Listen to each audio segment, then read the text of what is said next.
আলহামদুলিল্লাহ আলহামদুলিল্লাহ সমস্ত প্রশংসা আল্লাহ তাআলার জন্য, যিনি আমাদেরকে মানুষ বানিয়েছেন এবং সৃষ্টির সেরা বানিয়েছেন, আশরাফুল মাখলুকাত বানিয়েছেন। ওই আল্লাহ তাআলার শুকরিয়া আদায় করতেছি আলহামদুলিল্লাহ।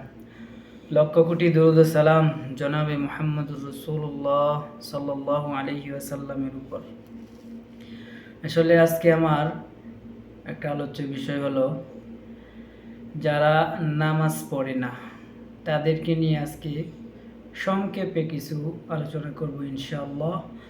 এবং যারা আল্লাহর রাস্তা ছেড়ে দুনিয়ামুখী রাস্তায় দৌড়াইতেছে।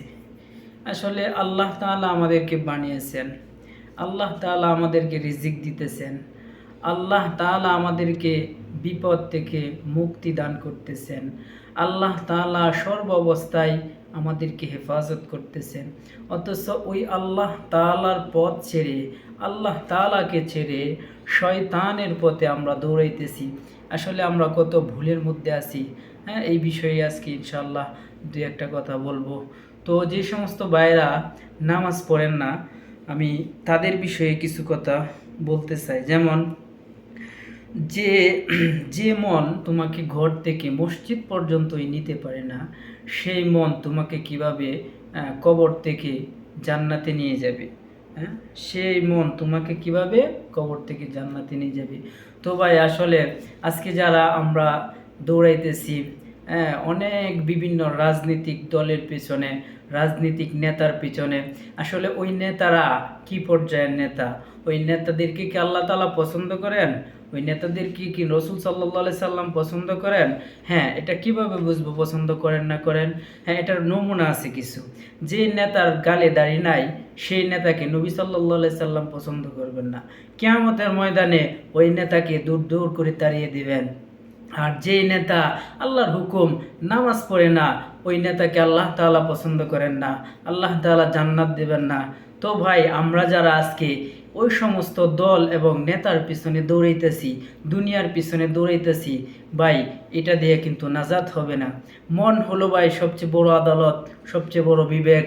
ভাই ওই মনকে প্রশ্ন করে দেখেন, নীরবে একা একা আপনি যখন শুইবেন, ঘুমের ঘরে যাবেন, তখন চিন্তা করবেন বালিশের মধ্যে মাথা রেখে যে হাই মন, আমি যেই নেতার পিছনে যাইতেছি, যেই নেতার পিছনে দৌড়াইতেছি, ওই নেতার কি অবস্থা?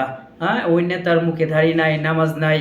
আসলে আমি যে ওই নেতার পিছনে যাইতেছি, কাল কিয়ামতের ময়দানে আমার কি অবস্থা হবে? কি অবস্থা আমার হবে? এই দুনিয়া তো আমার শেষ না, আমার তো মৌত হবে, আমার তো কবরে যাইতে হবে, আমার তো আল্লাহ তাআলার দরবারে দাঁড়াইতে হবে, আল্লাহ তাআলার সামনে আমাকে হিসাব দিতে হবে। ভাই এই হিসাবটা যদি দেওয়া লাগে তাহলে চিন্তাটা করার দরকার না? অবশ্যই করার দরকার।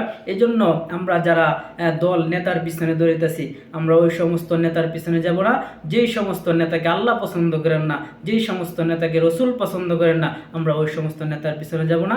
বরঞ্চ আমরা যদি যাইতেই হয়, যে সমস্ত নেতাকে আল্লাহ পছন্দ করে, যে সমস্ত নেতাকে রসুল পছন্দ করে, আমরা তাদের পিছনে যাব, তাদের সমর্থন করব, অর্থাৎ আলেম উলামার সমর্থন করব।